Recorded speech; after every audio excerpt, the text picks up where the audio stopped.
Hey folks, I haven't recorded something I think a few days or so, but I don't know. I started watching some folks on YouTube who are just kind of doing this whole vlogging thing and get a little bit inspired to put together some more videos. But anyways, so you can see I'm obviously sitting in my car again. Just wanted to do an update on where things are at. I have been in contact with some more recruiters. I actually got put in for, I think, at least one engineering position application and another for a quality control associate. But those two companies, actually it's the same company but different departments, but they tend to take their sweet time. So, as I was told by one of the recruiters, that, maybe a month and a half before they make their decision or do anything or what have you. So I'm not really betting on them. I'm betting on more of the, the immediate hire, like we need somebody right now kind of folks. And I did have an interview back on the 31st from my hotel room. It was like a Zoom interview. And apparently after I interviewed with them, they said they had more interviews. And then I guess one of the hiring folks, I think it was actually the manager for that division or department, like he took like a week of vacation. So the recruiters I've been working with have been on them, trying to get updates, hey, where are things at, saying that I'm still in the running. I got other sort of contacts or what have you out. I'm gonna have to sort of work my way down the list once Monday rolls around. But the thing is, like, right now it's a matter of just get a job, preferably one that doesn't conflict with any scheduling I have for other stuff. Or they can obviously make adjustments with my schedule. I can adjust things with my classes and ask for certain specific days off. But the plan is get a solid job offer, sign on the dotted line. If I'm still interviewing for other spots, I'll be doing that, because I'm sure the ones that I have more interest in, they're kind of higher up there and you can't really bet everything on them. And these are companies that like they're these big time biotech companies that they have the luxury of their name recognition, their budgeting, all that kind of stuff. They can sit there and take a month and a half, 2 months to decide whether or not they really want to hire you or hire anybody at all, or they want to go hire somebody internally or whatever the case may be.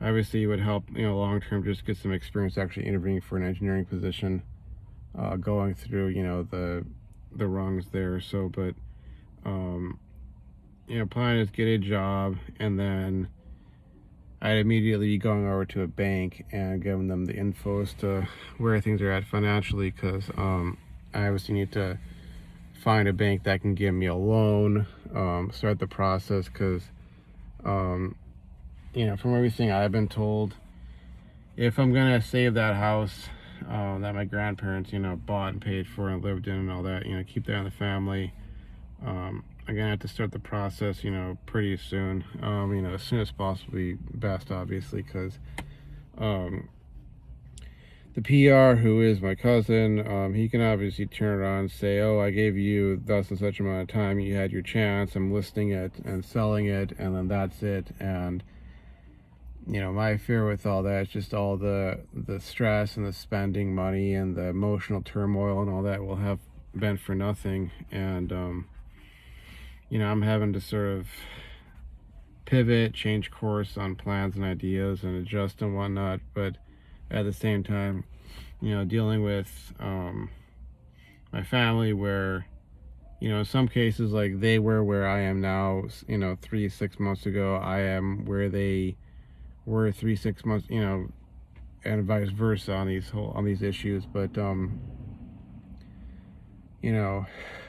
as much as I've been in support of taking the cousin to court because he has done things that we have evidence for, I'm having to be way more rational and cut my emotions out of a lot of this stuff and just look at this and go, like, okay, if this were just a house, and somebody was offering me a house for this amount, looking at the housing market and, you know, the woes of millennials and younger where it's like, oh, I'll never own a house, you know, it costs too much, you know, average house price in my area is, you know, $1 million or 500 or 300K or whatever, you know, number is seemingly out of their reach, based off of, you know, their wages, salary, you know, debt levels, all this kind of stuff. I have to look at it like that. And I've had, I don't know, it's been this like struggle to differentiate as well myself from, you know, my father's influence, him being a boomer, and him wanting to squabble over things that are, frankly speaking, stupid as heck. I'm trying to keep my language clean here. You know, I want to say, I want to say far worse things than that. Because, you know, their cousin, he did had an appraisal done of the house. He came back, said, oh, it's 201K. My dad wants to be like, oh, it's a biased, you know, appraisal. You know, I've looked at these houses around the area, and, you know, you know, the houses there are, you know, 150, 160K, you know, you know, he's always had this thing with him where, and I'm sure it's probably you know, I mean, people maybe come out of the woodwork and say it's a boomer thing, or it's just an older person thing, or it's just, you know, him being whatever, you know. I have strong suspicions, you know, that, well, I know my parents were not, the most mentally well people. I say were because, you know, obviously my mom passed away. I know they weren't. I don't know what category exactly I put them under, but, you know, he's always had this thing where, you know, I mean, my mom would kind of joke about it, projecting, I guess, to a certain extent, but also seeing things about him where it was like, oh, I'm a doctor, lawyer, engineer, you know, I know everything, even though he has no certifications or experience or knowledge in all these areas, and he wants to treat everything like it's an academic exercise. And, you know, it's like, no, we're not talking about an academic exercise here. We're talking about my grandparents' house. We're talking about intergenerational wealth. We're talking about, you know, trying to save the bulk of my grandparents' legacy, you know, them having risen up out of the Depression and World War II, and, you know, all these things where it's like, here's the chance to sort of flip the script and not be going along with the general trend these days, which is just of dissolution and dissipation, you know, the almost like a nationwide, you know, the fall of the House of Vanderbilt kind of a deal, trying to reverse that. And you know, he's got no real skin in the game. He's not an heir. He's not, you know, he's this outsider who wants to, you know, either barge in, or because of my sister's health, you know, he has to be there as her proxy, but he doesn't want to act as her agent. He wants to be like his own, you know, oh, this is the way things are. And he pushed for a second appraisal yet again.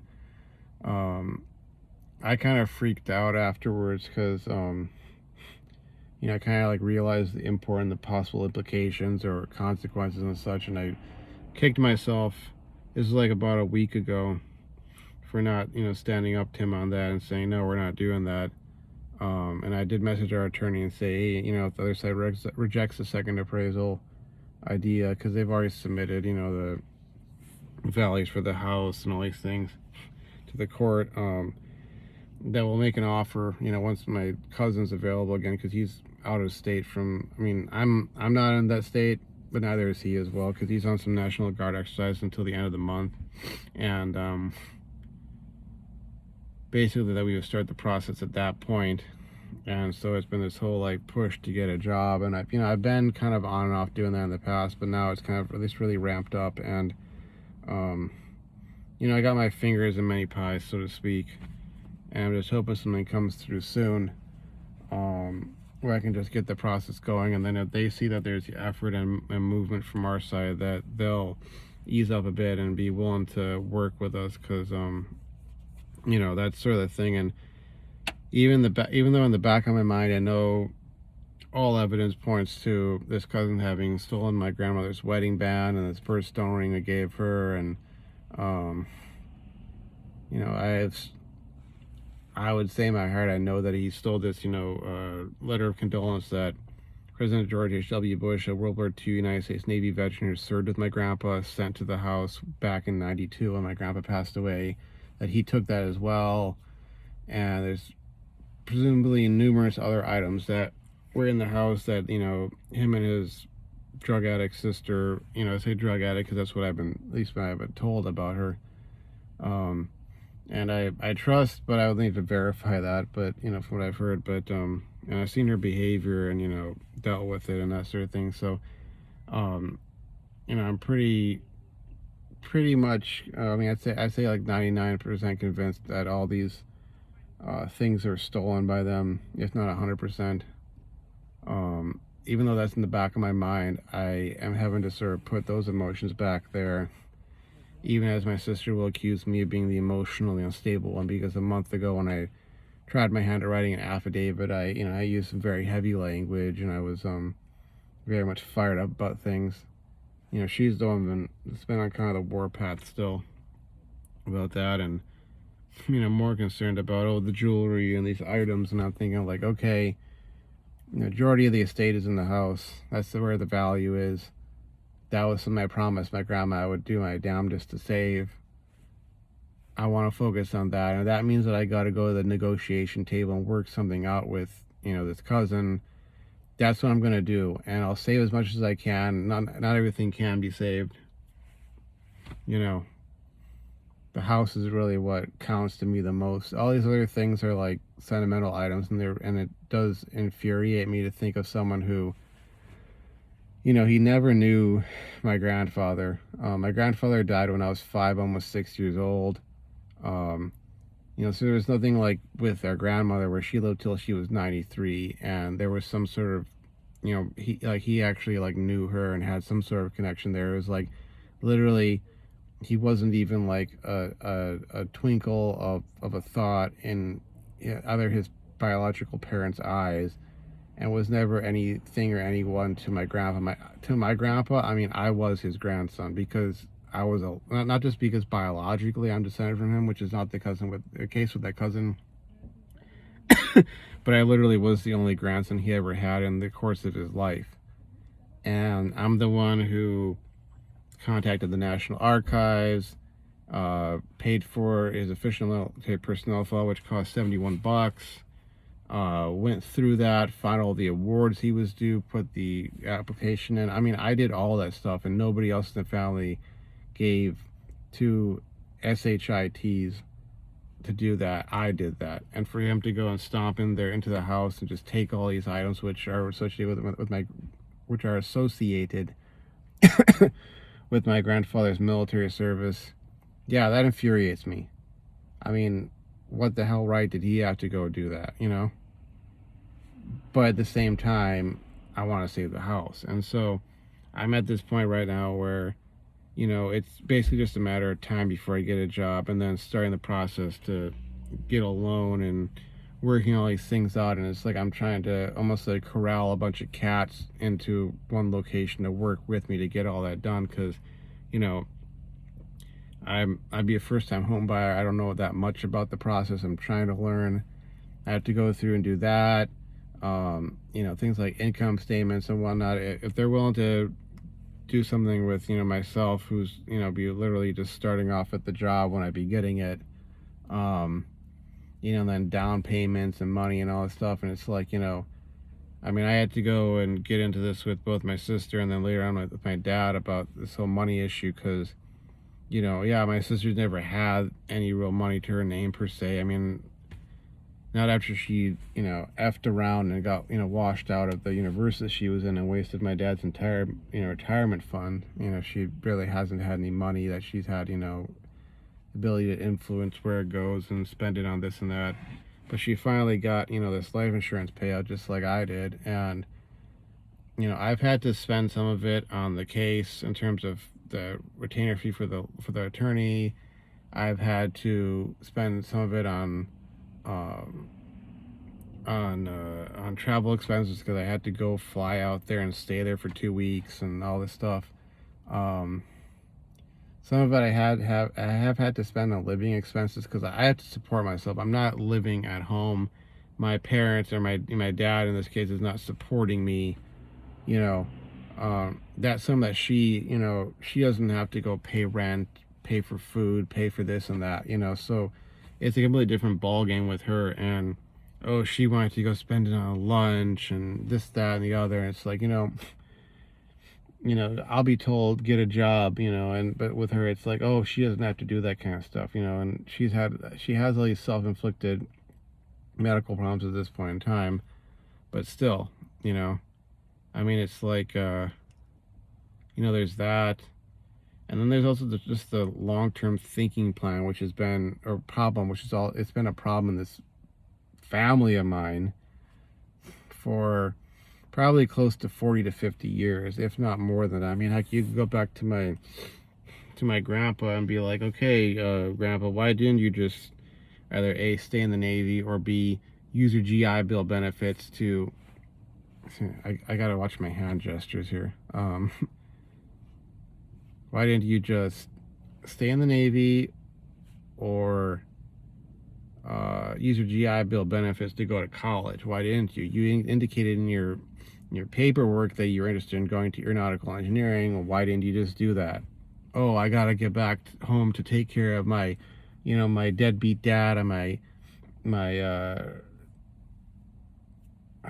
I don't know what term I'd use for his mom. His enabler mother, who took advantage of him, because my grandpa, for all his faults, he was very much the only guy who had it together in his life to any extent, or in his family to any extent.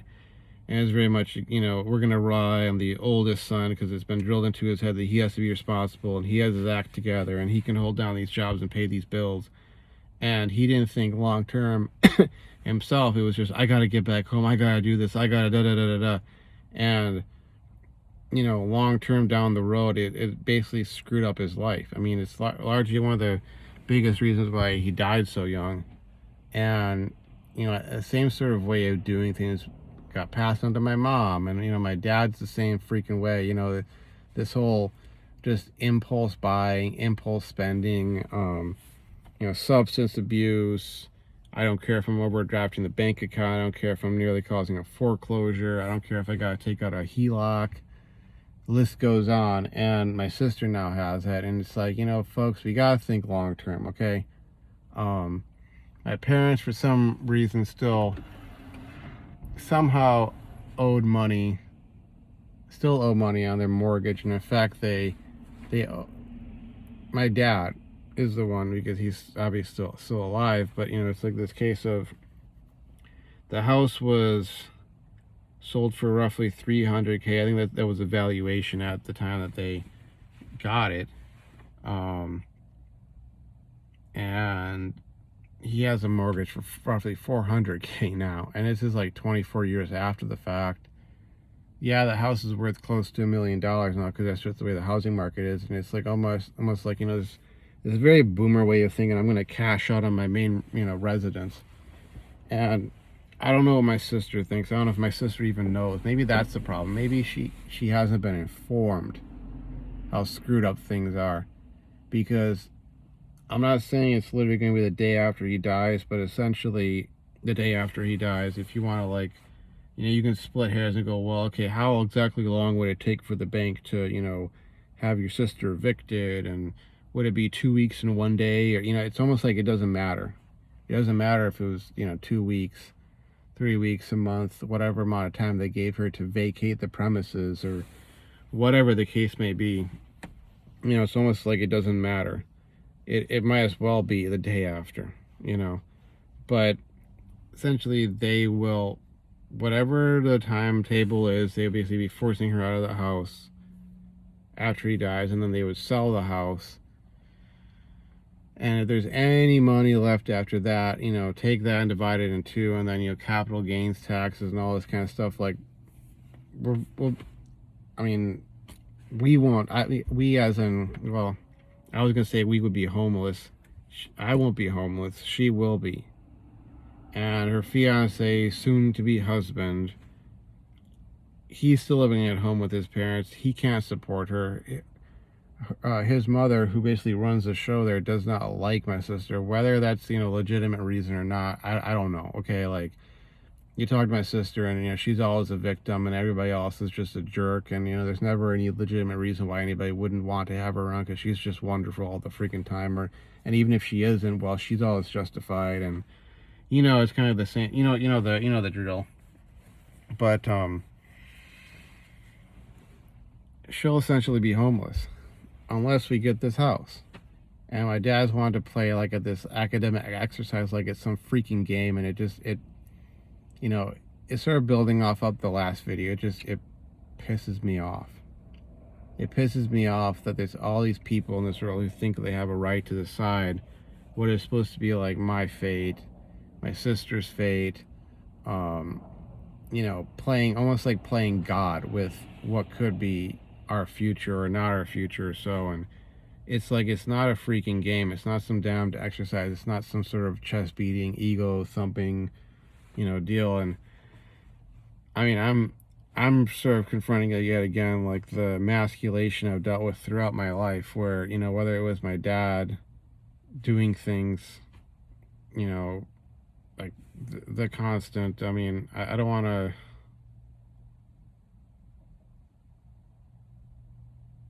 I don't know if I really want to go into that right now. I mean, I'm kind of considering either deleting or making certain videos private, and at the same time I want to put up videos and actually talk about these things. But then you think, okay, like if I get into certain topics, you know, what, I'm going to have to go edit out a certain section of the video, and it's just too much freaking work, you know, since I'm just trying to like live my life. But essentially I'll put it under the title of domestic abuse, which is very broad category. You know, he was very much one of those old world types when it came to, and has been, you know, when it came to disciplining his kids.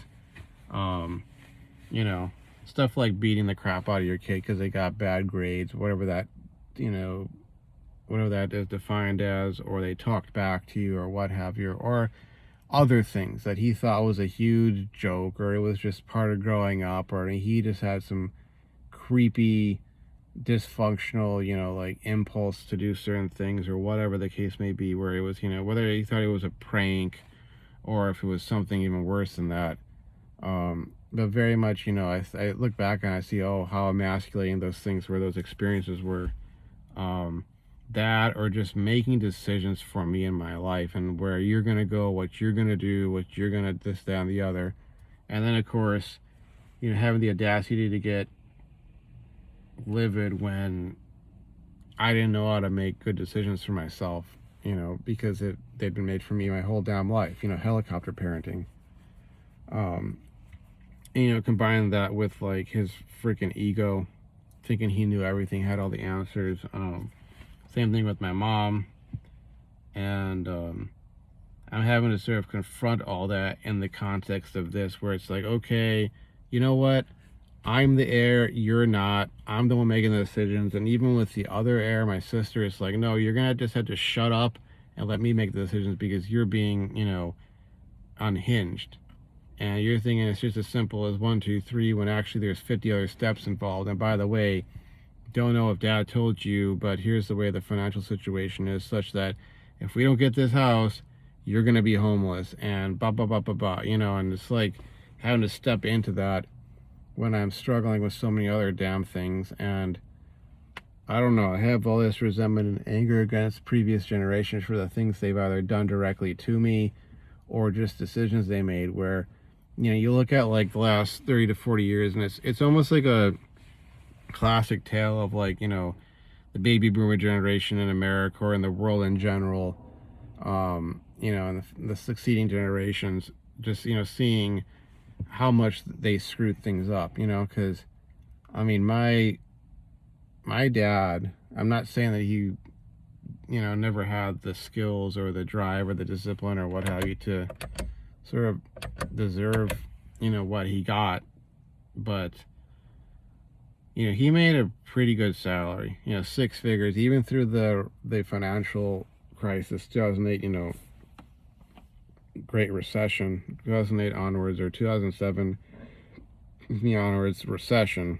Did not get laid off, did not lose his job, did not lose his income, kept making 6 figures. And it's to the extent that he could have, if he had buckled down and my mom hadn't been substance abusing and overdrafting the bank account and all these stupid things, you know, they just, if she'd been willing and able to get the help she needed to like quit her habit, I mean, not only would she be alive nowadays, wouldn't have gone cancer in all likelihood. Maybe she still would have, but I think she would have had a far greater chance of surviving it.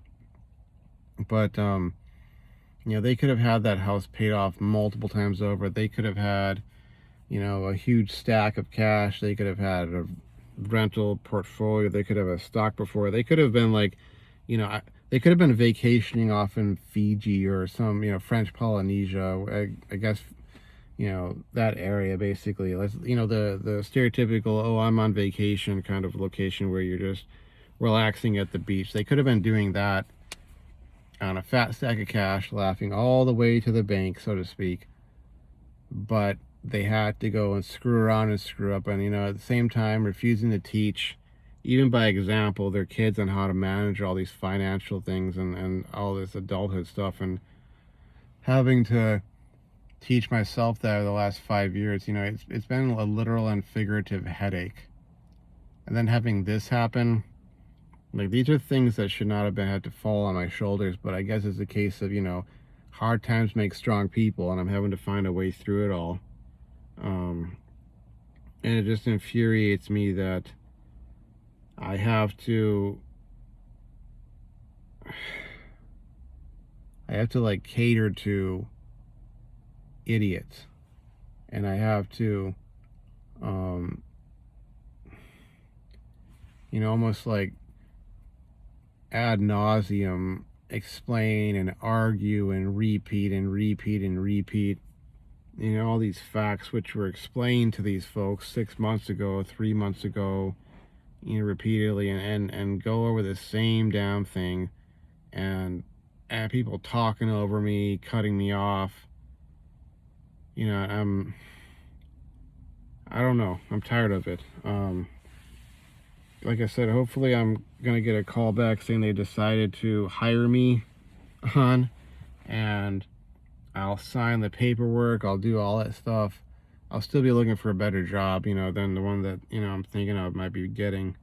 But, hoping I get that, then I can just start the whole process and get everything squared away. Because, excuse me, I frankly speaking, don't give two dams or two shits or whatever about certain people's feelings in my family or elsewhere. Because, this is reality, and these actions have consequences, and I'm trying to think long term, and I'm also trying to sort of rise up and fulfill certain aspirations I've had. Like I was imputed with this sense of sort of a legacy and a heritage and a lineage and all those terms you hear when people want to talk about coming from a great family. And I'm not saying that none of it was true, but it's almost like the memory of it that was true. And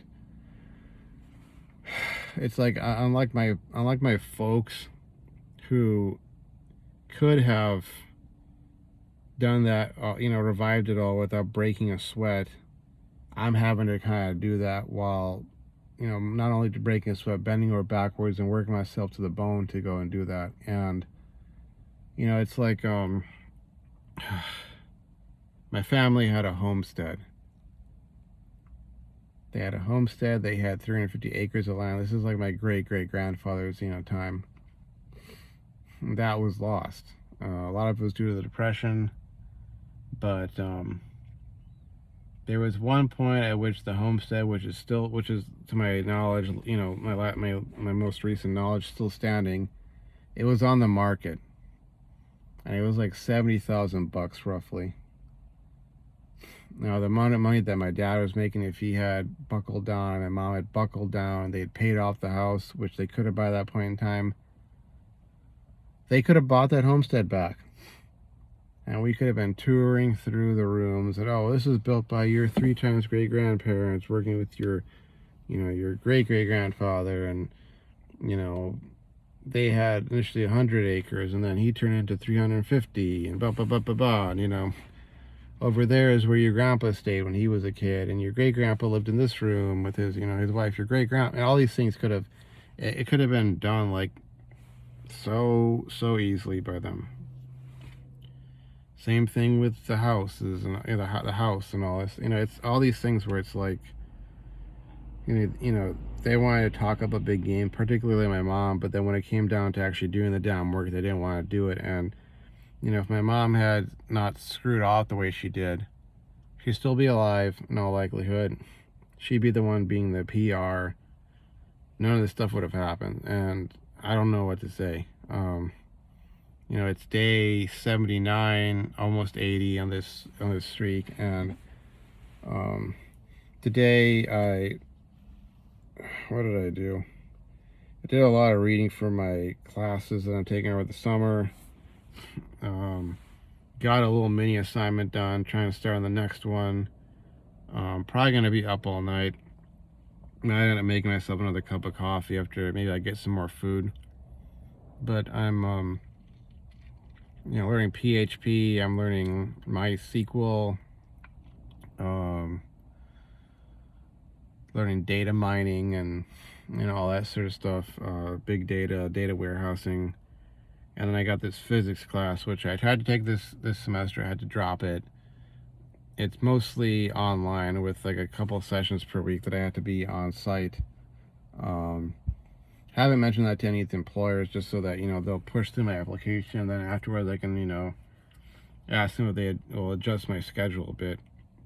But trying to note down a to-do list and get back into the swing of things, doing that, and just being disciplined about my time, because I've got to get things done, and a lot is riding on my shoulders, which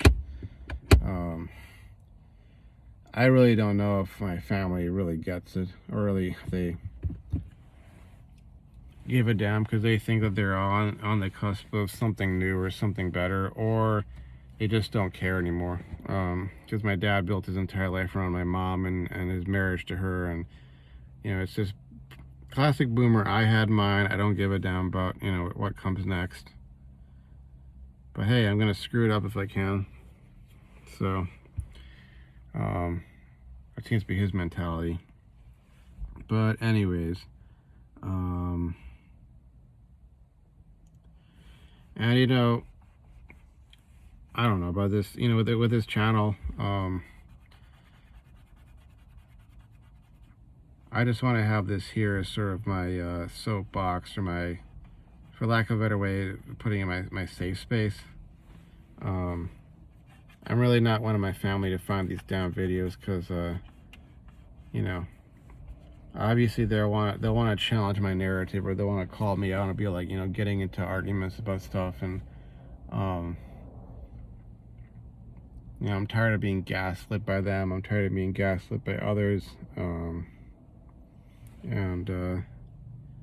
This is really just kind of like therapy for me, to put these videos together and upload them and get support, get responses from folks, and not be sort of isolated or cut off from the outside world. But at the same time, I am kind of partially concerned, like, okay, what will be the consequences if this channel did take off and I suddenly had 1,000 or 2,000 subscribers and all of that? I'd probably have to go back through and just delete a bunch of videos and rebrand overnight, which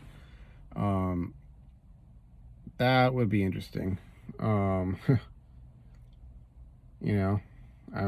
seen other people do that before in the past, and maybe if you have experience with that, it would be nice if you had dropped a comment about, like, okay, what is that process like, where you want to do that, but you also want to keep the channel alive. But anyways, I'm past half an hour now, and I probably just need to get back in, and either I need to go grab some food, and I'm trying to get back on my diet, because I ballooned up to a little over 200 pounds, and then I dropped back down to like 193, I think over the course of like 2 weeks, because I not only got back on a low carb diet, but I was like, it was so hot, I think I was just losing a lot of water weight. But at the same time, high carb food is delicious and tempting, and it's it's comfort food, but it's not necessarily good for you. So anyways, I'm gonna get back to my room. Hopefully this headache will go away, and I'll get a few more things done before I go to bed, and that'll be it for me. So hopefully I'll see you folks around. Thanks for watching. Thanks for the support. Thanks for the comments.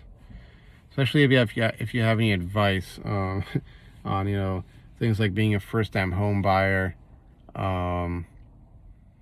or thing I said about earlier about have to reinvent a channel if it takes off, that sort of thing, and you want to sort of, I guess, control your public image or so. But anyways, see you folks around. Thanks for watching. Bye bye.